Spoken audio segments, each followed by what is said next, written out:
AY1041AY. Nang mailigtas si Xavier pagkagising mula sa kanyang maikling koma, kaagad na inutos ni Gerald kay Wilson at sa kanyang mga tauhan na sumugod. Sinabi rin sa kanya ni Gerald na gamitin ang diskarte ng Soul Palace na siyang pinakamabilis na paraan para matrap nila ang lahat ng mga model sa loob ng kanilang bahay kapag nagsimula na ang sunog. Si Gerald ay hindi kumukuha ng anumang pagkakataon na umalis sa buhay. Habang ang ilang mga tao ay nagawang lumusot sa amin, maaari naming tansyahin ang halos lahat ng kanilang kasalukuyang lokasyon, Batang Panginoon, iniulat ni Wilson. Napakahusay. Siguraduhin na manghuli bawat huli sa kanila. Nais kong maranasan nila kung ano ang pakiramdam ng tunay na kawalan ng pag-asa, sagot ni Gerald, ang kanyang katawan na nabuhusan ng sariwang dugo habang siya ay tumingin sa nasusunog na manor. Pinapanood ang apoy, hindi mapigilan ni Gerald na mabaluktot ang labi sa isang nakakahamak na ngisi. Ito ay sa sandaling iyon nang lumaktaw ang puso ni Wilson. Kudlit tuldok. Dahil inubos ng Batang Panginoon ang banal na dugo, dapat niyang, sa tama, ay makontrol ang kanyang ugali ng madali. Kaya bakit nararamdaman ko pa rin na may isang bagay na wala sa tungkol sa Batang Panginoon? Nararamdaman ang aura na kasalukuyang inilalabas niya, naiiba sa kung ano ang karaniwang mayroon siya, gaano katakutin. Kudlit. Ang tren ng pag-iisip ni Wilson ay naputol ng mga hiyawan ni Xavier ng takot na tumusok sa kalangitan sa gabi habang ang impyerno ay patuloy na nasusunog buong gabi. Dahil ang taglamig ay natapos lamang sa lalawigan ng Logan, nagyayelong ang panahon nang dumating ang umaga. Narito, Yvonne, magkaroon ng tubig, sabi ni Yash habang inaabot ang malubhang na sugatan na si Yvonne ng isang bote ng tubig kasama ang isang bag na natutulog. Mismong ang maputlang mukha na si Yvonne ay ngayon ay masyadong mahina upang makipagtalo pa. Si Yvonne at ang kanyang mga tauhan ay nasa takbo sa buong magdamag. Tulad ng kung ang lahat ng paraan ng kanilang komunikasyon na napuputol ay hindi sapat na masama, nagkaroon ng hindi maunawaan na kakulangan ng mga kotse sa loob ng Logan Province ng gabing iyon. Iyon ay isang problema para sa kanila dahil sa una nilang plano na mag-hail ng kotse sa pag-asang makasakay palayo sa pinabayaang lugar. Maya-maya, nakatagpo rin sila sa wakas sa isang mamahaling mukhang kotse at sa oras na makita ito ni Yash, tinangka niya agad na ihinto ito sa mga truck nito. Lubhang nangangailangan sila ng tirahan, saan man makatagpo habang naghihintay sa ulo ng pamilya na bumalik. Nagulat ang lahat, ang taong lumabas sa sasakyan ay si Xavier. Kaya ikaw, Miss York. Napakaganda. Ang pangalawang batang master ay malubhang nasugatan kaya't magmadali at dalhin kami sa isang lugar na ligtas. Sabi ni Yash habang nakatingin sa medyo maputlang babae. Panipi tuldok. Ako, humihingi ako ng paumanhin, ngunit iyon ay magiging medyo abala para sa akin, sagot ni Xavier. Panipi tuldok. Halika ulit. Habang naiwang natulala si Yash, ang pag-drone ng maraming mga helikopter ay nakakuha ng kanyang pansin. Sa pagtingin, higit sa 10 mga helikopter ang umikot sa itaas ng mga ito. Mayroong isang restoran na hindi gaanong malayo. Maaari kang maghanap doon, sabi ni Xavier habang palihim niyang iniabot sa kanila ang ilang pera bago muling pumasok sa kanyang sasakyan at agad na nagmamaneho papunta sa restoran nang wala sila. Kaya sinusubukan lang nila kaming pahirapan hanggang sa mamatay, ha? Kung kanina ko pa nalalaman ang tungkol sa kanilang mga plano, tiyak na napuksa namin ng tatay ko ang Crawfords, ungol ni Yvonne na asar na asta sa puntong ito na nauwi sa pagsusuka ng kaunting dugo. Mangyaring pigilin ang pagsasalita ng sobra. Pangalawang Batang Panginoon, tumungo muna tayo sa restoran. Ang iyong katawan ay lubhang nangangailangan ng pampalusog. Ibabalot ko rin ang iyong mga sugat sa sandaling nandyan tayo, sagot ni Yash. Hindi nagtagal, lahat sila ay nakarating sa restoran na sinabi sa kanila ni Xavier. Si Xavier mismo, kasama ang ilan sa kanyang mga nasasakupan, ay nasa loob na ng pagpasok nila. Sa oras na ito, gayunpaman, tila hindi na siya naglakas loob na makipag-usap sa alinman sa mga model. Magkaroon tayo ng mabilis na pagkain habang maaari nating, sa pagtingin sa oras, ang ulo ng pamilya ay dapat na maabot ang Logan Province sa lalong madaling panahon. Matapos ang matagumpay na pagtitiis sa lahat ng sakit na ito, tiyak na maliligtas tayo. Sinabi ni Yash habang ang iba pang mga model ay sumang-ayon at kaagad na nagsimulang kumain sa anumang pagkain na maaari nilang makuha ang kanilang mga kamay. Habang nagpatuloy silang kumakain tulad ng kanilang buhay ay nakasalalay dito, bumukas muli ang pintuan ng restoran ilang sandali. Nang makita ng mga model ang pangkat ng mga tao na kakapasok lang, marami sa kanila ang agad na nagsimulang manginig. Ang ilan sa kanila ay takot na hindi man lang sila naglakas loob na lunukan ang pagkain sa kanilang mga bibig. Mangyaring umupo, batang Panginoon, sabi ng isa sa mga nasasakupan mula sa pangkat na kakapasok lamang.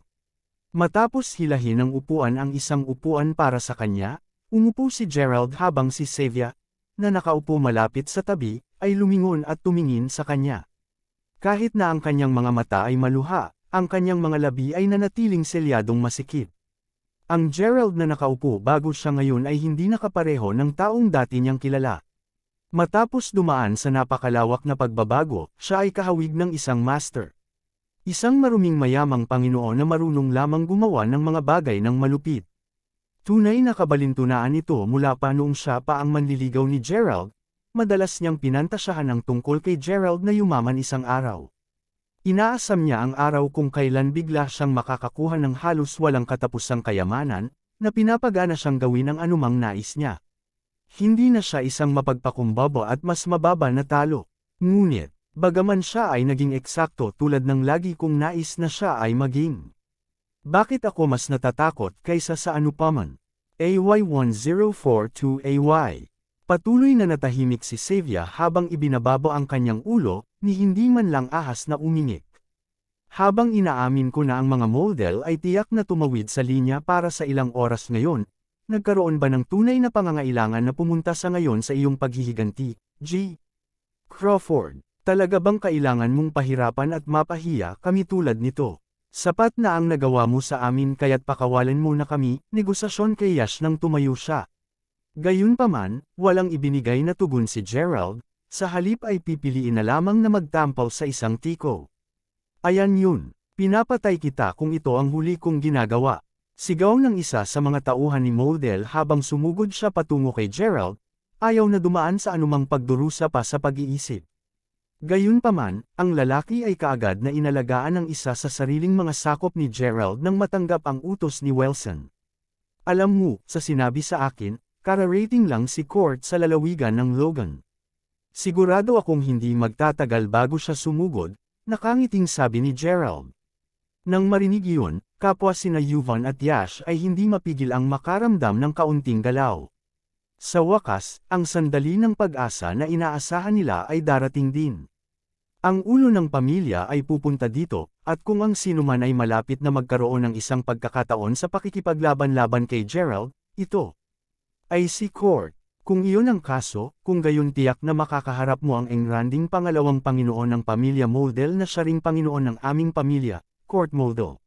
Matapos pumatay ng napakaraming miyembro ng aming pamilya, nagtataka ako kung paano mo ipapaliwanag ang iyong sarili, sagot ni Yash. Si Yuvan na mismo ang humawak sa kamay ni Yash sa kanyang kaba. Ang kanyang reaksyon ay inaasahan mula nang siya ay nanumpa sa kanyang sarili na gagawin niya ang mga Crawfords na bayaran ang presyo ng 100 beses sa ginawang pagdurusa ni Gerald sa mga model.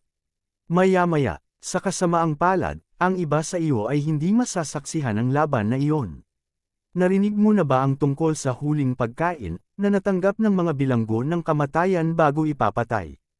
Kaya, inaasahan kong kumain ka na sa nilalaman ng iyong puso. Sa labas ng paraan, magpatuloy at tapusin ang inyong sarili ngayon.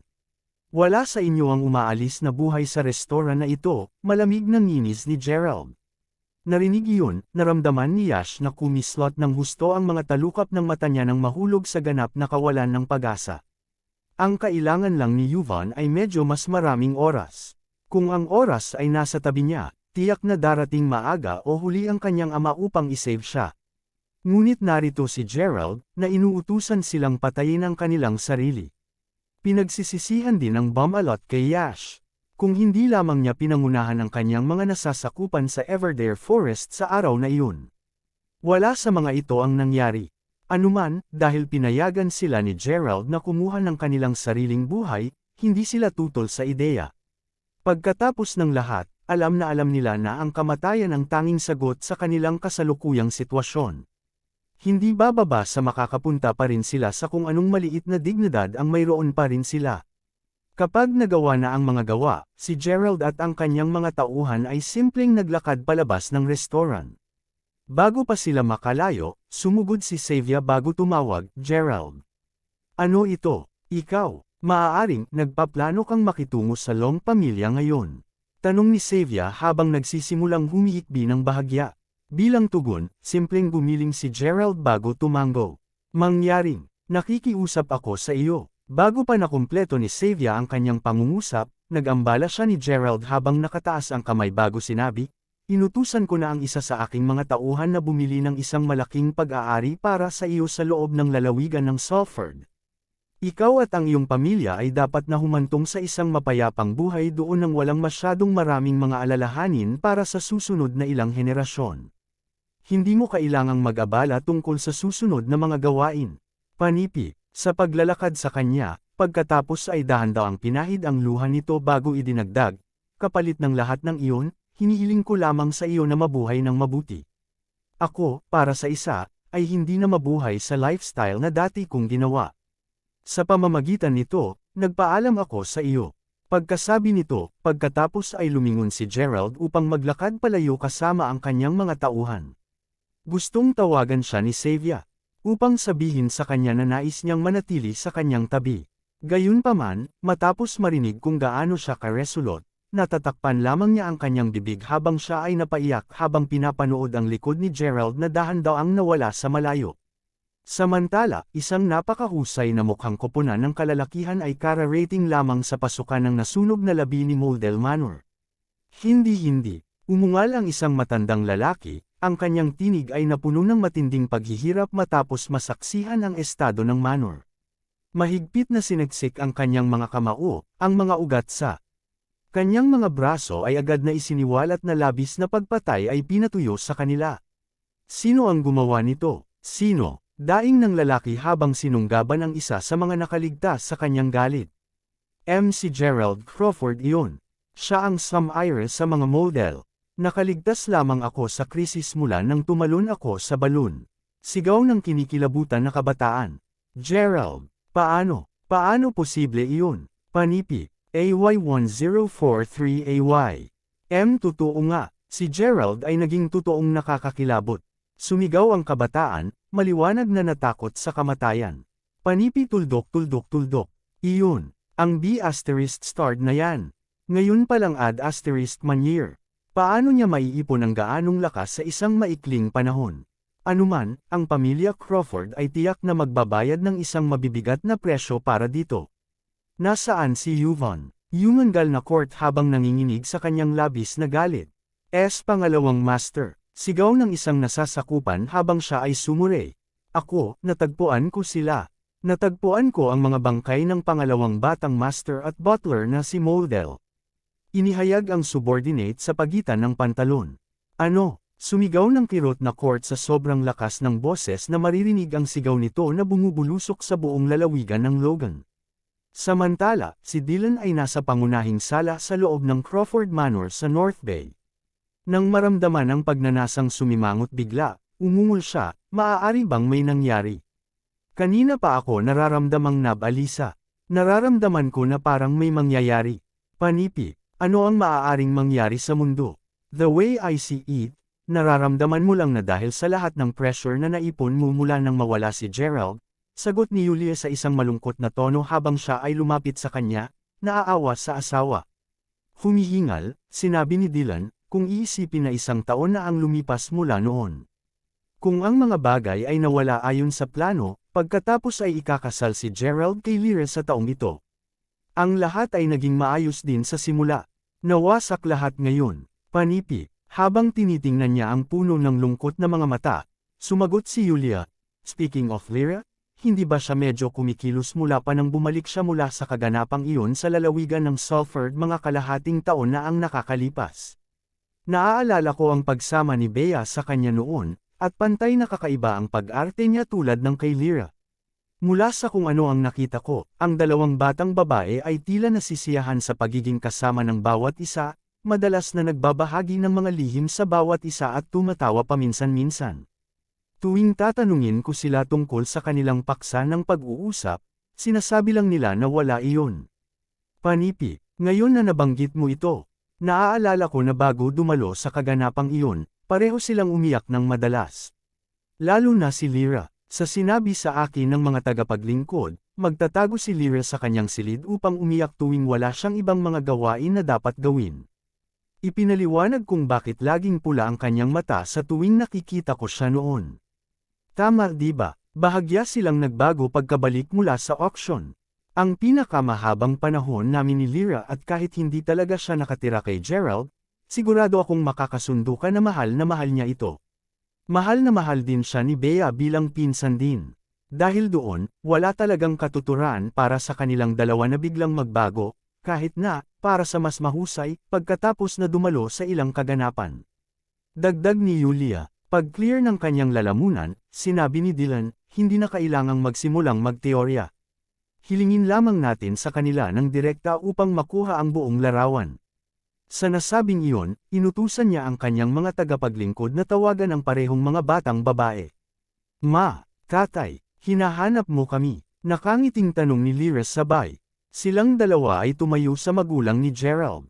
Oo, patungkol sa auction na pareho kayong dumalo sa lalawigan ng Salford mga kalahating taon na ang nakakalipas, bagaman maaaring kakaiba ang pagtatanong ko sa lahat ng oras, naging abala lang ako sa pangkat ng pagsisiyasat na wala akong walang oras upang maayos na tanungin ka tungkol dito.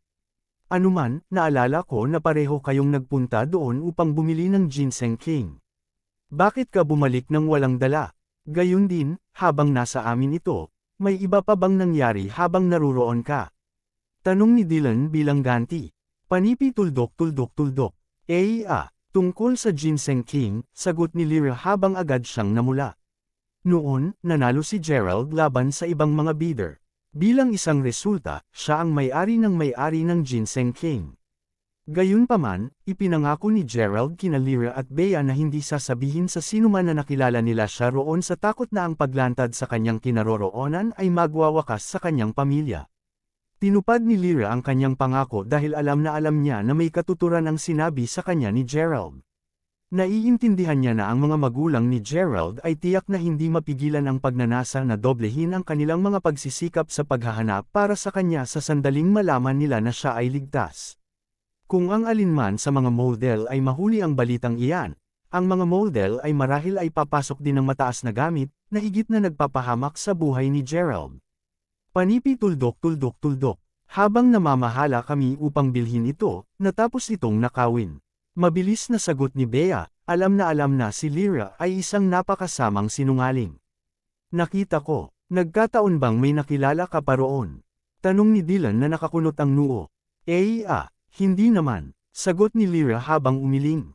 Sa sandaling iyon, ang mayordoma ay lumapit sa grupo bago sabihin, patawarin ang aking panghihimasok, Panginoon, ngunit si G. Parker Moldel ay kara-rating lamang kasama ang kanyang pangkat ng pagsisiyasat. Kasalukuyan silang naghihintay sa pintuan. Panipi, bilasan mo at yayain mo sila papasok doon, sagot ni Dylan nang tumayo kaagad ito. Dahil sa lihim na tulong ni Parker, ang Crawfords ay hindi nagdusa ng labis na pagpigil kay Court noong nakaraang taon. Dahil dito, medyo nag-alang ang treto ni Dylan sa lalaki. Kabanata 1044, Pagbati, G. Moldel, Chairman Crawford, matagal na. Tunay na. Dahil dumating ka ngayon, maaaring nakakuha ka ng ilang mga pahiwatig tungkol sa insidente ng pagkalunod ng barko sa North Bay, G. Moldel, tanong ni Dylan na tuwang-tuwa. Pagkaupo sa sandaling nasa loob na sila, sumagot si Parker pagkatapos, walang imposible para sa isang payag na puso. Matapos ang lahat ng pagsusumikap na ito sa nakaraang taon, ipinagmamalaki kong sabihin na ang aming pagsisikap ay hindi naging wala. Sa wakas ay nagawa naming makakuha ng ilang mga pahiwatig hinggil sa gawain ng nakakaengganyong Sun League na iyon. Panipi, narinig iyon, si Dylan at ang iba pa ay masayang nagpalitan ng tingin habang si Parker ay kumuha ng mahabang mapa mula sa kanyang bag. Ipinahayag ang mga nilalaman nito, ang mapa ay iginuhit ng napakaganda na halos pakiramdam na ang lugar na naimap ay isang nakamit utopia. Bagaman ang mga bundok at ilog na pininturahan sa mahabang mapa ay tiyak na nakakaakit, lahat sa kalaunan ay nakatingin sa simbolo sa kaliwang sulok sa itaas ng mapa. Ito ang simbolo ng Sun League. Ano ito kung gayon? Tanong ni Dylan, naguguluhan. Haha, kita mo, ang mga detalye ng map na ito ay natagpuan sa isang tabletang bato na pinulot kong hanapin. Dahil ito ay magiging isang abala upang magdala ng tulad ng isang malaking slab ng bato sa paligid, mayroon akong isang artista na muling idisenyo ang mga nilalaman ng tablet sa mapang ito. Sigurado ako na napansin ninyong lahat ang simbolo sa kaliwang sulok sa itaas sa ngayon, at oo, ito talaga ang simbolo ng Sun League. Sa gayon, halos natitiyak na ang tablet ay naiwan nila. Paliwanag ni Parker, nakikita ko. Patawarin mo ako, G. Moldel, ngunit hindi ba pakiramdam ng mapa ay medyo hindi kumpleto? Nararamdamang uri ng deform. Kung makukuha mo ang ibig kong sabihin, sagot ni Yulia. Napaka-insightful mo, Ginang. Sa kasamaang palad, ang batong tablet ay nasa masamang kalagayan noong nahanap ko ito. Habang kami ay matagumpay na muling likhain ang bahagi ng mapa na may hitsura ng Utopian, hindi namin ito natapos dahil hindi namin mahahanap ang mga bahagi ng tabletang bato na natabas, paliwanag ni Parker na medyo nakasimangot. Napakalungkot pa rin, habang binisita ko ang maraming tanyag na lugar, na may mga mabundok na lugar at ilog, sa buong mundo, hindi pa ako nakatagpo ng isang mistulang-mistulang lugar tulad ng nasa iyong mapa. Sa patuloy na pagtalakay ni Dylan at Parker sa mapa, pasulyap lang dito si Lyra habang nakikinig sa usapan nila. Habang ang mga lugar sa mapa ay tiyak na naramdaman na Utopian, ang mga makakapal na kagubatan na nakapalibot sa lugar ay naramdaman na mestiko sa kanya. Matapos itong tingnan ng matagal, itinuro ni Lyra ang isang lugar sa mapa bago sinabing, inay, tatay, at si G. Moldel pati na rin. May nakapansin ba sa inyo ng palatandaan sa ibabaw ng bundok na ito? Panipi, panipi tuldok. Habang ang lahat ay agad na nakatuon ang kanilang mga tingin sa kung saan siya nakaturo, kahit na sa isang maikling sandali, wala sa kanila ang tila masasabi kung ano ang ipinahiwatig niya. Hindi mo ba ito nakikita, Ama? Lumilitaw na isang sirang bato na estatwa ng isang babae. Nalaglag ito sa paligid ng baywang na lugar. Panipi, narinig iyon, nagkatinginan sina Dylan at Parker. Sa nakikita nila, ito ay isang puting bato lamang. Bakit pinipilit ni Lyra na ito ay isang rebulto? Habang pinagmamasdan ang pag-iling ng dalawang lalaki, huminga ng malalim si Lyra.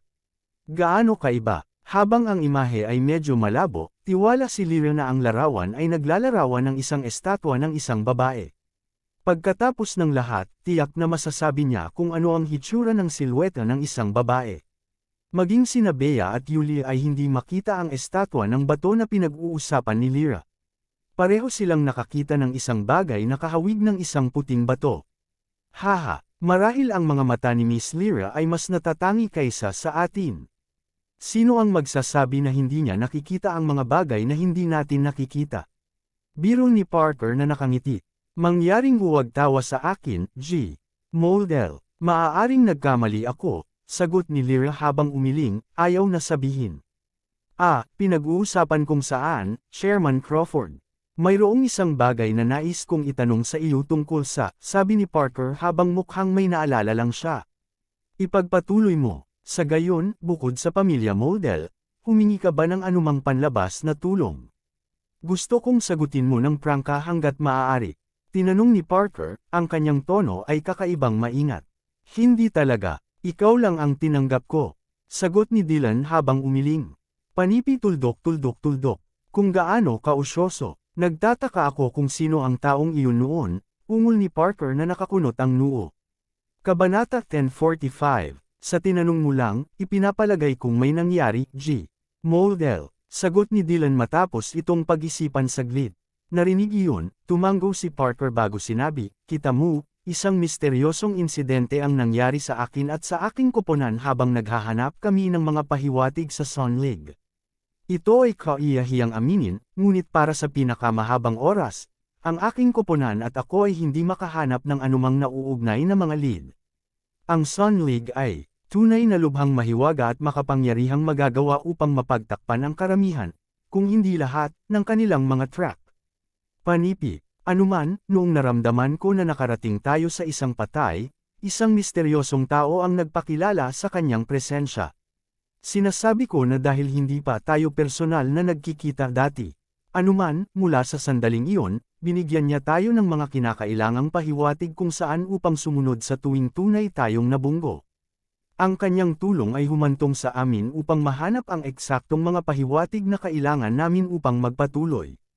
Siya lang ang dahilan kung paano namin nagawa ang labis na pag-unlad sa nakaraang kalahating taon.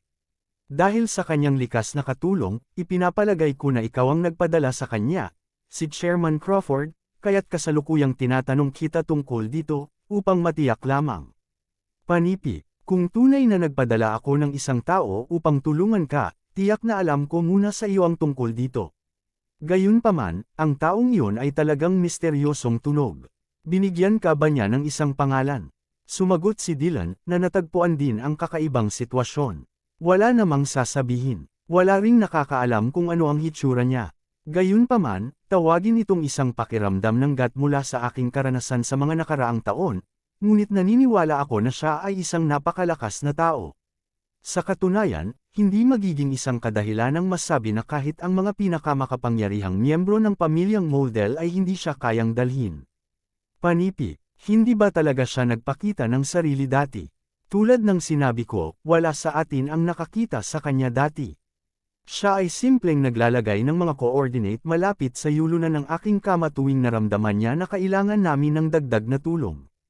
Habang nais kong tawagan ang aking sarili na isang mapagbantay na tao, hindi ko pa siya nahuhuli sa kilos.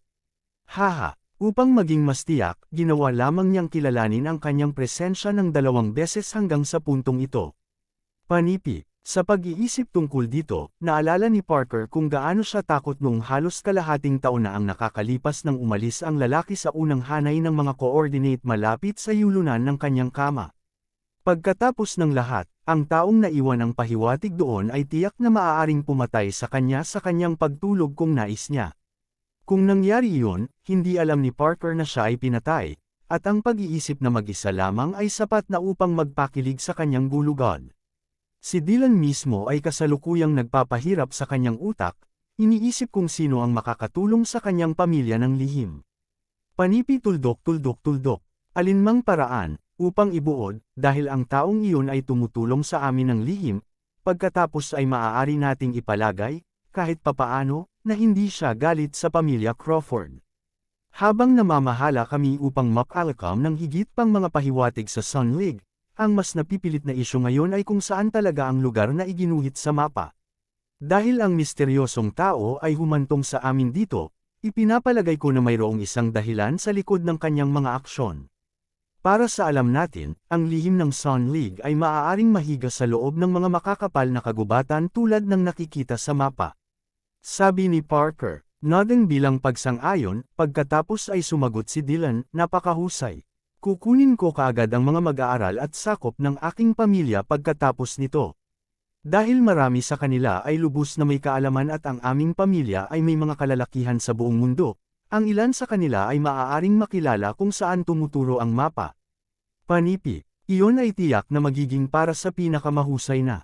Sa pamamagitan nito, sinenyasan ni Dylan ang isa sa kanyang mga nasasakupan upang maikalat ang pagkakasunod-sunod at halos walang oras sa lahat. Ang mga taong nagtatrabaho sa ilalim ng Crawfords mula sa buong mundo ay nagtipon sa loob ng Crawford Manor. Sa sandaling ang lahat na may kaugnayan ay naroroon, pinangunahan sila ni Dylan sa isang malaking bulwagan sa panunood kung saan inaasahan niya ang mapa sa isang napakalaking screen, pinalaki ito para makita ng lahat. Gayunpaman, kahit na sa napakaraming magagaling na pag-iisip na nakakita ng napakaraming bahagi ng mundo, ang mga resulta ay halos hindi kasiya siya para kay Dylan. Bilang ito ay naka-out, walang sino man doon ay tila na may natagpuan tulad magandang mga bundok sa gitna ng mga nagkalat na kagubatan. Ito ay eksaktong dahil sa kung paano mistisipikasyon ang lugar na tila alam ng lahat doon, sa isang sulyap, na hindi nila alam kung nasaan ang lugar. Matapos mapagtanto iyon, kaagad na inutusan ni Dylan ang kanyang mga nasasakupan at mga mag-aaral na maghanap sa buong mundo para sa isang katulad na tanawin. Segundo pagkatapos ipahayag ang kanyang utos, ang isang lingkod ay sumugod sa malaking bulwagan bago sumigaw, "Master! May mali, panipi. Ano ito? Tanong ni Dylan na nakakunot ang noo.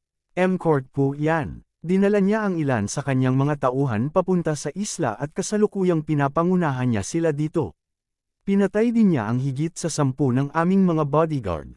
Panipi. Ano? Nagalit na ba siya? Bulalas ni Dylan nang lumingon ito kay Parker. Si Parker mismo ay nakasimangot habang sinabi niya, maliban kung ang matandang iyon ay nakakuha ng ilang impormasyon na maaaring magamit laban sa Crawfords, hindi niya gagawin ang isang napakalakas na bagay. Hindi lang iyon ang kanyang estilo ng paggawa ng mga bagay. Ipinapanukala ko na papasukin mo siya, Chairman Crawford. Tingnan natin kung ano ang pinaplano niyang gawin. Sagot ni Parker. Samantala, napatingin si Winnie kay Court habang tinanong niya, Pangalawang Panginoon, anong ginagawa mo? Bakit mo pinatay ang napakaraming mga tao ng pamilya Crawford? Panipi, sa halip na magtungo sa malaking bulwagan kasama ang iba pa ng mas maaga, si Winnie at ang kanyang kapatid na babae ay naglalakad sa tabi ng tabing dagat, sa gilid ng isla, upang makapagpahinga sa kanilang sarili sa buong oras na ito. Iyon ay, hanggang sa napansin nila si Court na nagmamadali patungo sa manor sa isang matinding puot, pinatay ang sinumang nagkagusto sa kanya. Wala kang pakialam. Pinapatay ko ngayon ang buong pamilya Crawford kung ito ang huling bagay na ginagawa ko. Ungol ni Court habang nakabilang ang tingin sa dalawang dalagita na may mga mata na duguan, isang nakakapangilabot na ekspresyon sa mukha. Sa pamamagitan nito, ipinagpatuloy niya ang pag-akay sa kanyang mga tao papunta sa manor habang sinimulang habulin siya ni Winnie habang binubulong sa sarili, Oh God, si Court ay nabaliw na ba? May isang malaking bagay na magaganap sa lalong madaling panahon. Nararamdaman ko ito. Kailangan kong makita kung ano ang pinaplano niyang gawin. Panipi, AY1046AY. Ate. Sa oras na tumawag si Isel para sa kanya, ang figure ni Winnie ay isang maliit na buto habang siya ay mabilis na nagpatuloy sa pagsunod kay Court at sa kanyang mga tauhan sa manor. Sa sobrang dami ng mga bagay na ginagawa, hulaan ko dapat tumingin din ako, ungol ni Isel sa sarili habang nagsisimulang maglakad patungo sa kanila. Bago pa siya makagawa ng isang hakbang, gayunpaman, siya ay lubos na natigilan ng isang itim na figure na mabilis na dumaan sa kanya. Ano ba yun? Sabi ni Isel habang nakasimangot. Ano man ito, maaari itong maghintay, at si Isel ay nagpatuloy sa pagtungo sa manor. Makalipas ang isang maikling sandali, ang mga pintuan sa malaking bulwagan sa loob ng Crawford Manor ay ibinukas habang ang isang nakakatakot at dating tunog ay umuungal, ang buong pamilya Crawford ay magbabayad ng isang madugong presyo ngayon kung ito ang huling bagay na ginagawa ko. Napakalakas ng hiyawa na maramdaman ng lahat na nagring ang tainga ng isang hindi magandang hangin na hamihip sa silid. Kasunod nito, pinangunahan ni Court ang kanyang makapangyarihang mga kalalakihan papasok sa hall habang si Parker ay humakbang ng maaga bago tanungin, ano ang inaasahan mong makamit sa pamamagitan ng paggawa ng lahat ng ito, Court? Tumabi ka, Parker. Huwag makialam dito. Narito ako ngayon upang ayusin ang isang madugong sama ng loob laban sa Crawfords. Ungol ni Court habang nakakuyom ang magkabilang kamao niya habang nakatitig sa mga sandang kay Dylan. Gayunpaman, habang ginagawa niya ito, bahagyang natigilan si Court nang masulyapan ng kanyang mga mata ang malaking mapa na inaasahang nasa likuran ni Dylan. Gayunpaman, ang kanyang pagkabigla ay panandalian lamang. Anumang iba maliban sa pagpuksa sa mga Crawfords ay maaaring maghintay para sa ngayon, at siya ay nalulugod sa pag-iisip ng nag-iisa lamang. Manalo ka. Sinabi mo na dumating ka upang manirahan ng isang madugong galit, ngunit ano ang nagawa sa iyo ng aming pamilya na karapat-dapat diyan? Sagot ni Dylan na nakakunot ang noo. Kaya nagpapanggap ka pa rin ng kamangmangan, Dylan. Hanggang sa nag-aalala ako, binigyan kita ng sapat na respeto sa nakaraang taon. Hindi kailanman nangyari sa akin na ang gayong kakilakilabot na sakuna ay mangyayari dahil lamang sa maawa kong trato sa iyo. Mayroong higit sa 300 mga tao sa pamilyang Moldel sa loob ng lalawigan ng Logan, Dylan. Ngayon halos lahat sa kanila ay patay. Wala na ang buong pamilya Moldel sa loob ng lalawigan ng Logan. Ungol ni Court, ang bawat salitang sinabi niya ay mas malamig pa kaysa sa huli. Ano, may some iris sa mga Moldel na naninirahan sa lalawigan ng Logan? Tanong ni Dylan, nanlaki ang mga mata niya sa gulat. Mismong si Parker ang naramdaman ng mabilis na pagkibot ng kanyang mga talukap ng mata. Habang ang court ay lumitaw na hindi inaprubahan ang mga model na naninirahan sa lalawigan ng Logan, ang ilan sa mga model ay alam na court mismo ang nagtatag ng pamilya pagkatapos sumuway sa mga patakaran at regulasyon ng pamilyang model. Alam din ni Parker na maraming mga makapangyarihang tao sa pamilya ni Court. Upang isipin na ang isang tao ay talagang nagawang sirain ang mga model na naninirahan sa lalawigan ng Logan. Habang ang pamilya model sa Logan ay hindi isang lihim na lipunan, mayroong maraming bilang ng mga makapangyarihang tao sa kanilang pamilya, tama ba? Sino ang maaaring kumuha ng buong pamilya? Anong uri ng kapangyarihan ang kakailanganin upang magkaroon ng tulad ng isang gawa? Kung sino man iyon, hindi mo ba naisip na ang mga Crawfords ay walang mga kakayahan upang maging malapit sa pagsasagawa ng gayong pagkawasak? Bulong nang nagulat na si Winnie sa kanyang lolo. Tama siya. Sa huli, habang ang mga Crawfords ay maaaring maruming mayaman, sila ay ordinaryong tao lamang. Hindi mo ba naisip na maaaring nagkaroon ng hindi pagkakaunawaan sa kung saan sa linya? Pagkatapos ng lahat, malinaw na walang lakas ang Crawfords na kumuha ng higit sa 300 mga model. Dagdag ni Parker habang umusad siya ng isa pang hakbang pasulong. Isang hindi pagkakaunawaan na sinasabi mo. Sabihin kay Dylan na ibigay ang mayamang tagapagmana ng isang anak na mayroon siya, kung gayon. Tiyak na magiging malilinaw ang lahat kapag tinanong namin siya.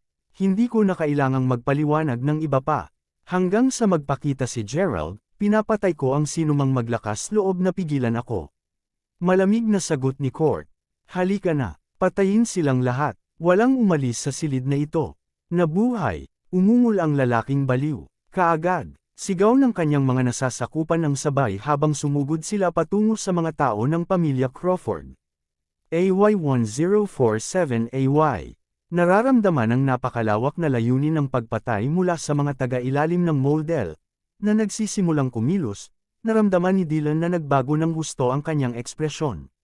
Sa lahat ng oras na ito, labis siyang nag-aatubili na magkaroon ng anumang mga paraan ng pakikipag-ugnay sa mga lihim na lipunan maliban kung siya ay ganap na pinilit. Pagkatapos ng lahat, para sa lahat ng alam niya, ang mga lihim na lipunan ay kadalasang parehong hindi mapigil at mapagmataas. Sa huli, ginawa niya ito upang malaman ang higit patungkol sa Sun League. Sa kasamaang palad, lahat ng kanyang mga alalahanin ay ipinakita ngayon ang kanilang mga sarili sa harap ng kanyang mismong mga mata. Naalala niya, sa sandaling iyon, na sinabi ng kanyang ama sa kanya na ang pamilya Crawford ay palaging haharap sa peligro na mapuksa. Ang sinabi ba ng kanyang ama na sa wakas ay mangyayari ngayon? Matutugunan ba nila ang kanilang wakas na pinatay ng mga tao ng pamilya Model? Nag-iisa ang pag-iisip nito na bahagyang napalunok si Dylan. Nasa sandaling iyon nang sumigaw ang isang malakas at medyo ligaw na tinig, nais kong makita para sa aking sarili kung sino ang naglakas loob na saktan ang mga tao ng pamilya Crawford. Napakalakas ng nag-uutos na tinig na ang anumang nakapaligid na baso ay natapos na basag. Habang papalabas ng isang malakas na hangin sa bulwagan, ang mga nasasakupan ng pamilya Model, na sa una ay handa na sa pagpatay sa sinumang Crawford na makakakuha nila ng kanilang mga kamay, agad na napahawak sa kanilang mga ulo. Ang bawat isa sa kanila ay parang sesabog ang kanilang mga ulo, at sa loob ng mga segundo, karamihan sa kanila ay nagsuka ng dugo bago mamatay sa lugar. Nang makita iyon, kumunat ang noo ni Court ngunit hindi siya gumalaw. Makalipas ang mga segundo, isang napakalaking grupo ng mga misteryosong mukhang tao ang nagbibigay ng mga itim na robe na mabilis na pumasok sa malaking bulwagan, na nakapalibot sa Court at ng kanyang natitirang mga nasasakupan. Mayroong hindi bababa sa 1,000 sa kanila, at sa pagtingin sa kanila ni Court na may pag-aalinlangan ng mga mata, malamig siyang sumigaw, wala akong ideya kung saan ka puwersa kabilang. Gayunpaman, alamin na naparito ako ngayon upang magayos ng isang madugong utang sa pamilyang Crawford. Mas mabuti na huwag kang makialam dito. Panipi, kahit na makialam ako, hindi tulad na mapipigilan mo ako. Isa ka lang namang isang maliit na tao na makitungo sa iyo. Tutal, sabi ng isang matandang lalaki habang papasok sa hall. Sa sandaling sinabi niya iyon, ang mga taong nag-iimbak ng mga itim na robe ay agad na lumuhad sa linya, na bumubuo ng isang daanan sa gitna habang sumisigaw sila ng sabay, Lord! Panipi tuldok tuldok tuldok. Ham! Sabi ni Court habang nakakunot ang kanyang mga mata habang nakatitig sa matanda. Naniniwala akong hindi pa tayo nagkikita dati, hindi ba? Dahil nagpaplano ka pa ring makialam kahit na sinabi ko na mayroon akong madugong galit na manirahan sa mga Crawfords, ipanalangin sabihin kung ano ang iyong relasyon sa kanila, Ginoo, dagdag ni Court. Bago pa may makapagsabi ng kahit ano, si Dylan, na kanina pa pansamantalang naiwan ang natigilan, ay nagbulang-bulungan. Tatay, tama na, ang taong kasalukuyang naglalakad papunta sa kanya ay ang kanyang ama na nawala sa loob ng ilang dekada sa ngayon. Matapos ang matagal na hindi pagpupulong, naramdaman ni Dylan na medyo nabulabog siya. Panipi tuldok-tuldok-tuldok, Lolo, sumunod na sabi ni Jessica. Hindi pa nakikilala ni Jessica si Daryl noon, at kung mayroon man, lubos siyang namangha nang malaman na siya ay buhay pa. Ipinapalagay ko na, ito ang aking apo, Jessica. Tama ba ako, Dylan? Sabi ni Daryl habang nakatayo siya sa harapan ni Jessica at marahang hinawakan ang kamay nito, ang mukha nitong puno ng pagsamba sa kanya. Siya, oo, siya ay. Anuman, nasaan ka sa lahat ng mga taon, ama? Sagot ni Dylan na gulat pa rin. Sasabihin ko sa iyo ang lahat tungkol dito sa sandaling natanggal ko ang mga kalokohan na ito. Pang-iinis ni Daryl nang lumingon ito pabalik kay Court. Kaya lumalabas na ikaw si Daryl, ang master ng pamilyang Crawford na nawala ilang mga dekada na ang nakakaraan. Kita ko, nakikita ko. Kaya perpekto lang iyon na sa wakas ay nagpasya kang ipakita muli ang iyong sarili ngayon. Papatayin kita kasama ang natitirang mga Crawfords. Sa ganoong paraan, tunay na zero ng Crawfords ay magpapatuloy na umiiral. Sagot ni Court na may isang matinding tawa. Ha, plano mong papatayin tayong lahat. Natatakot ako na kahit si Christopher Moldell ay hindi nagsasalita ng mayabang sa aking harapan. Sabi ni Daryl habang pinapahinga ang magkabila niyang kamay sa likuran niya habang nakangiti ng malamig. Ano ang sinabi mo? Kabanata 10:48. Nang marinig ang pangalang iyon, ang parehong Court at Parker ay naiwan sandali na natigilan. Sa sinabi mo, ipinapalagay kong pamilyar ka sa aking pangatlong tiyuhin, si Christopher, na nakatatanda din sa pamilya ng Moldell, tama. Gayunpaman, nakikita kong kakaiba na hindi pa siya nabanggit ng isang Daryl, dati, sagot ni Court, pakiramdam ng kanyang puso na pamalya. Kahit nasa iba pang mga lihim na lipunan, iilang mga kalalakihan ang maraming nalalaman tungkol sa misteryosong Christopher na, sa isang paraan, ang totem ng pamilyang Moldell. Sa pagkakaalam ni Court, ang Crawfords ay isang regular na mayamang pamilya. Paano sa lupa maaaring maging pamilyar kay Daryl sa matandang iyon? Kung naaalala ko ng tama, ang mga layim na lipunan, tulad ng sa iyo ay may kanya-kanyang mahigpit na mga patakaran na susundin. Ang isang universal na patakaran para sa inyong lahat ay ang katotohanang hindi ka maaaring makisali sa ordinaryong mundo lahat ng malugod, hindi. Gayunpaman iyon mismo ang ginawa ng iyong mga scoundrels. Ano pa, itinayo mo pa ang iyong sariling pamilya mula sa lupa, upang makagambala pa sa ordinaryong mundo. Kahit na ikaw ay sapat na nakabold upang ideklara na nais na sirain ang pamilya Crawford. Hindi ba't iniisip mo ng mga taong nanloko na masyado kang tumitingin sa mga patakaran ng pamilyang Moldell? Sinabi ni Daryl, hindi pinapansin ang tanong ni Court habang papunta siya sa upuan ng karangalan at naupo doon habang tumatawa ng Tame Time. Old Master Crawford, saang puwersa ka kabilang, eksakto. Isa ka lang namang makapangyarihang at mayaman na negosyante, no? Paano mo malalaman kung ano ang nangyayari sa loob ng mga lihim na lipunan tulad ng likuran mo? Tanong ni Court, tagumpay, kabilang ako sa Soul Palace. Sa muli, iniisip ko kung nabanggit pa nga ni Christopher sa iyo ang lipunan. Panipi tuldok-tuldok-tuldok, kaluluwang palasyo. Sumagot Court, pakiramdam ang kanyang eyelids twitch lubos na mabilis. Ito ang mga tao mula sa Soul Palace. Nauuto ang natitirang mga kalalakihan ni Court habang nakatingin sa isa't isa sa lubos na pagkadismaya bago ang bawat isa ay umatras. Para sa sinumang nasa loob ng isang lihim na lipunan, imposibleng hindi marinig ang reputasyon ng Soul Palace. Para sa konteksto, minsan ay may ilang mga pangunahing lihim na lipunan sa Weston. Gayunpaman, ang isa sa mas maunlad at maunlad na lihim na lipunan noong panahong iyon ay ganap na binura ng Soul Palace sa isang solong gabi. Ang mga mula sa Soul Palace ay karaniwang nag-iiwan ng mga bakas ng kanilang pagkakasangkot upang ang iba ay maaaring tumingin para sa kanila kung nais nilang maghiganti sa Namatay. Gayunpaman, walang taong matapang o sapat na hanggal upang gawin ito. Dahil sa kilalang pangyayaring iyon, sa mga lihim na lipunan, likas para kay Court at ng kanyang mga tauhan na bahagyang takutin. Kaya't ikaw ang Panginoon ng Soul Palace tulad ka ng pamilya Crawford, Daryl. Kaya't iyon ang ginagawa mo sa nakaraang ilang dekada. Inaamin kong hindi ko namamalayan ang lahat ng ito, ngunit hulaan ko sa wakas tingnan ang mas malaking larawan ngayon. Panipi, ano nga ba ang napagtanto sa iyo nang napagtanto kung sino ako? Sa gayon, kalahating taon na ang nakalilipas, ang aking minamahal na pangatlong anak na lalaki, si Jet, ay inagaw ng isang mahiwaga at makapangyarihang tao sa Mayberry. Hanggang sa puntong ito, wala pa rin akong mga lead sa kung saan siya maaaring maging o kung siya ay buhay pa rin. Idinadagdag iyon sa pagwawasak ng mga model sa lalawigan ng Logan. Nagtataka ako na ligtas na ipalagay na ikaw ang namamahala sa lahat ng iyon. Ungol ni Court habang ang kanyang mga mata ay naging dugo, puno ng sama ng loob. Narinig iyon, ang nagalit na Daryl ay umungal, UB****.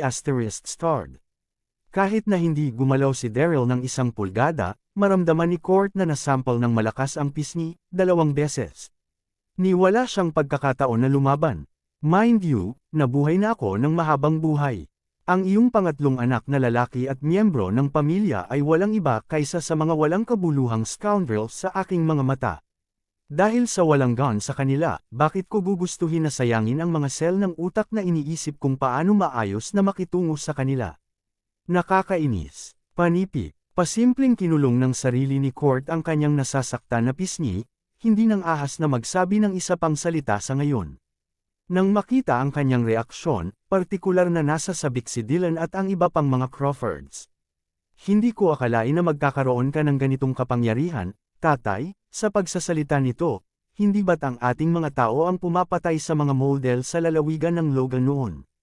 Tinanong si Dylan na nagtamo ng malapit na walang hanggan na kumpiyansa ngayon na nakita na niya kung gaano katindi ang kapangyarihan ng kanyang ama. Habang pinapanood ni Daryl habang ang kanyang anak ay nakaupo sa tabi niya, bumantong hininga siya bago sumagot. Paano ko ba ito sasabihin? Kung gayon, ako, para sa isa, ay hindi ko ginawa. Gayunpaman, tunay na isang Crawford ang gumawa ng gawa. Sa totoo lang, magagawa ko rin ang aking sarili kung wala akong pakialam sa pagtanda. Pagkatapos ng lahat, ang mga B***** na iyon ay walang iba kundi mga magnanakaw na nag-iisip tungkol sa pagkuha ng pamilya Crawford sa loob ng higit 20 taon sa ngayon. Sa lahat ng mga masasamang trick na ginamit nila sa buong taon, tunay akong nagulat na hindi pa rin sila nasisiyahan, kahit na sa pagpatay sa pamilya ng Morningstar, paliwanag ni Daryl, ang galit nito ay maliwanag sa kanyang tono. Naramdaman ni Court ang kanto ng labi nito nang marinig iyon. Oh, kaya't ito ay tunay na ginawa ng isang tao mula sa aming pamilya. Ngunit bukod sa iyo, sino pa ang may ganoong kalaking kapangyarihan? Tanong ni Dylan, naguguluhan. Nagtataka rin ako, Lolo. Speaking of which, bakit hindi ka nagpakita kanina?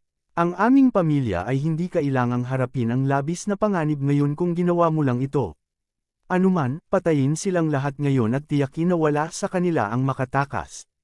Bulalas ni Jessica, hahaha, hindi ko akalain na ang aking apo ay tatagal sa aking pagkatao. Mas gusto kita kung ikukumpara sa duwag kong apo. Sagot ni Daryl na may matinding tawa. Kaya, sabihin na natin na hindi ako napunta ng mas maaga dahil sa ilang mga personal na isyu na mas gugustuhin kong ibahagi sa ngayon. Ano paman, hindi ko na rin. Kailangan upang harapin ang mga ito lamang na mga taong walang kabuluhan, aking bat-ihing apo. Ngayon lumapit ka rito, dagdag ni Daryl habang nakabeling ang tingin sa mga itim na nakasuot na lalaki. Tingnan mo kung bumalik ang batang Panginoon, utos ng matanda. AY1049AY. Ang batang master ay umalis sa lalawigan ng Logan oras na ang nakakaraan. Dumating na siya sa isla. Iniulat ang isa sa maraming mga sakop ni Daryl. Young master, anong uri ng batang Panginoon, tatay? Sabi ni Dylan, naguguluhan. Haha, malalaman mo minsan pagdating niya, sagot ni Daryl habang umiling siya na may mapait na ngiti sa labi. Panipi tuldok. Magsalita ng diablo, dagdag ni Daryl habang iniangat ang kanyang ulo upang tumingin sa labas ng hall. Narinig iyon, lumingon ang lahat upang tumingin sa direksyong tinitignan ni Daryl. Naglalakad patungo sa kanila mula sa pangunahing plaza, ay isang binata na nagbibigay ng isang itim na suit. Sa sandaling makalapit na siya, ang lahat ng naunang mga nasasakupan, na nakatayo pa rin sa tabi ng pintuan, ay gumalang na gumalang habang binati nila, Batang Panginoon. G. Gerald. Sigaw parehas na magkasabay sina Dylan at Jessica. Habang kumikislot ang labi ni Dylan, labis ang kasiyahan. Si Jessica mismo ay naantig at natapos ang pagtakip sa kanyang bibig. Tulad ng para sa natitirang mga Crawfords, lahat sila ay nakatingin kay Gerald, nakapupukaw sa loob nila. Isang taon na, nanay, itay, ate, sa wakas bumalik ako. Anunsyo ni Gerald habang nakaluhod sa tabi ng kanyang ama. Panipi tuldok. Iyon ay, ako, natutuwa ako na bumalik ka. Ito ay isang buong taon. At ako, akala ko pa mayroon ka. Hindi na mapigilan ang luha niya, si Julia ay napaungol nang sa wakas ay nakumpirma niya na buhay pa rin at maayos ang kanyang anak. Paano? Napakaganda ng kamangha-mangha. Ang isiping ang aking anak na lalaki ay magtatapos na maging mas may pag-asa, matanda, at malakas sa buong pagkawala mo. Napakaganda. Dagdag ni Dylan na ngayon ay umiiyak na din. Matapos panasa ng luha ng kanyang mga magulang, lumingon si Gerald kay Daryl bago sinabi, lumilitaw na sa huli, natupad ko na rin ang iyong inaasahan, Lolo. Sa katunayan mayroon ka, Gerald. Maaari kong madama na ang iyong aura ay maraming beses na mas malakas kaysa dati din. Ang iyong likas na kalagayan ay napakahusay kaysa sa akin, tugon ng matanda bago lumingon upang tingnan si Court. Ang taong kalokohan doon ay pinilit ka ng nakaraang taon na napunta ka sa isang medyo masikip na lugar, tama. Sige at maghayganti ka sa kanya ngayon. Siguraduhin hindi madali sa kanya. Nakangiting dagdag ni Daryl. Ay, pero syempre gagawin ko. Ang lahat ng aming mga nakaraang pagdaramdam ay maaayos ng isang beses at para sa lahat ngayon. Sagot ni Gerald nang tumayo siya para tignan si Court. Kaya ikaw, Gerald. Sabihin mo sa akin, ikaw ba ang may pananagutan sa pagkuha kay Jet? Tanong ni Court habang kumakadyot sa ngipin. Oo, ako iyon. Iniwan ko siya sa Poisonous Mosquito Valley kung saan kaagad niya itong kinain ng buhay ng milyon-milyong mga lamok na bumabalot sa kanya. Tiniyak kong walang natitira na mga buto o labi, kaya sigurado akong mahirap na subaybayan siya, sagot ni Gerald. Ano, ikaw? Tunay na pinagsisisihan kung hindi kita pinatay matagal na, Gerald. Ngayon na aminin mo na pumatay sa dalawa sa aking mga anak na lalaki, tatapusin kita ngayon kahit anuman. Paghihigantihan ko ang aking mga anak na lalaki kung ito ang huling bagay na ginagawa ko.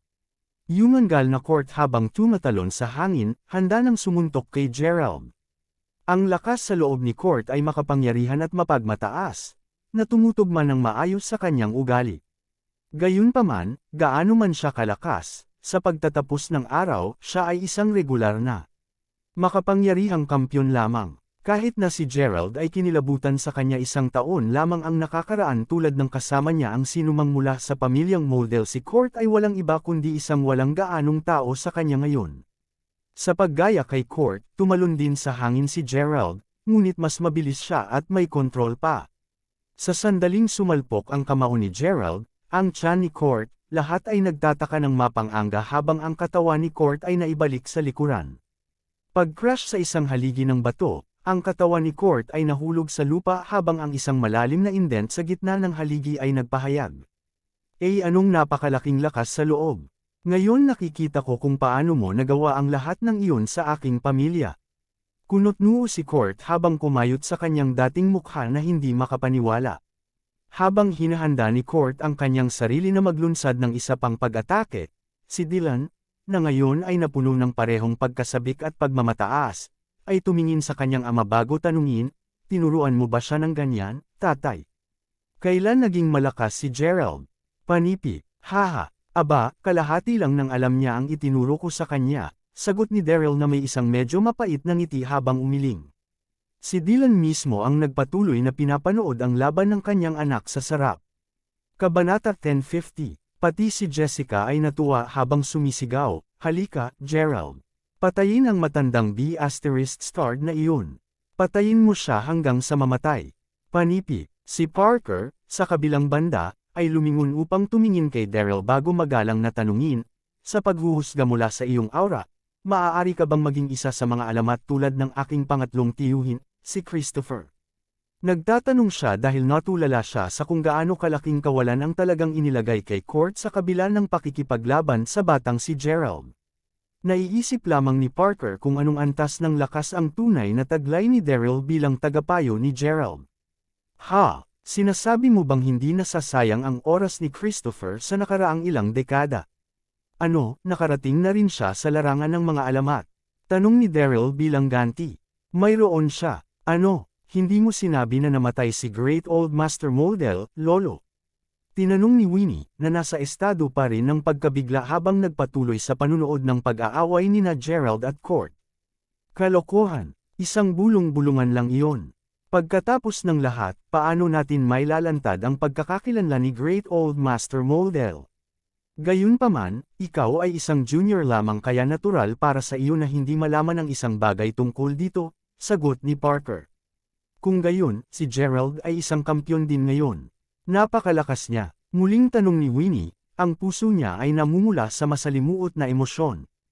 Kung sabagay, si Gerald ang nagligtas sa kanya noong una siyang pumunta sa pamilyang Model upang maghanap ng tulong. Noon, si Winnie ay malubhang nasugatan at naghihirap mula sa anemia. Salamat sa donasyon sa dugo ni Gerald, ginawa niya ito ng buhay. Kahit na, palagi niyang minamaliit siya mula nang isinasaalang-alang lamang niya na isang regular na tao mula sa ordinaryong mundo. Ngayon na siya ay napakalakas. Subalit, si Winnie ay nagkakaroon ng mga komplikadong pag-iisip. Napakagila. Tamang ako kung mali ako, ngunit pagkatapos na pagmasdan si Gerald ng ilang sandali, ipinapalagay kong wala siyang kampyon, Ginoo. Tama ba ang hula ko? Tinanong si Parker na hindi nagsisikap na itago ang kanyang bahagyang pagkabalisa nang lumingon siya kay Daryl na hindi makapaniwala. Hahaha, tila napakatalino mo, sagot ni Daryl na mayabang nangiti. Panipi tuldok. Aking Diyos, ungol ni Parker habang siya ay sumuray ng ilang mga hakbang paatros, ang mukha niya ngayon ay sobrang namumutla. Sa kabutihang palad, nagawang suportahan siya ni Winnie sa oras. Nang makita itong kakaiba, tinanong niya, ano ang ibig mong sabihin, Lolo? Sa kabila ng kanyang mabilis na paglaki sa mga tuntunin ng lakas, wala akong nakikitang isyu sa kanya na mayroong titulong kampyon. Pagkatapos ng lahat, dapat ay dumaan siya sa matinding pagsasanay upang makarating sa kung nasaan siya ngayon. Panipi, hindi siya iisa. Ngayon na nasagot na ng matanda ang aking katanungan, masasabi kong ligtas na si Gerald ay hindi kampyon. Sagot ni Parker, panipi tuldok. Iminumungkahi mo ba na mayroon siyang mas mataas na pamagat? Hinahabol ang hininga, saka nakatingin si Parker kay Gerald habang nanginginig siya habang nagbubulungan. Siya ay isang mahusay na master. Ang larangan ng mga alamat ay ang pinakamisteryoso ng mga larangan pagdating sa sinaunang martial arts.